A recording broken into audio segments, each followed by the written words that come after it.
Hello everyone. Today we will learn how to increase LinkedIn follower manually without any costs. So, let's learn. You need to click on the profile picture icon. Then, go back to the top right of your LinkedIn homepage and click on your profile picture, or the Me icon. After clicking on Me, you will find Settings and Privacy option. Then, click on that. In the Settings menu, click on the Visibility tab on the left-hand side.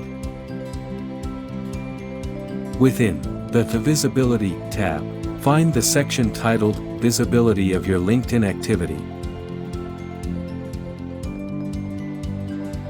Then, scroll down to find the Followers section and click on it.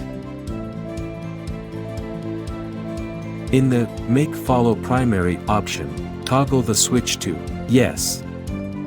This will set Follow as the primary action button on your profile.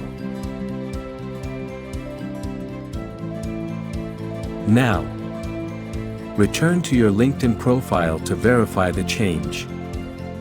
The default Connect button should now be replaced with a Follow button. This is how you can increase your LinkedIn followers without any cost. So, try this.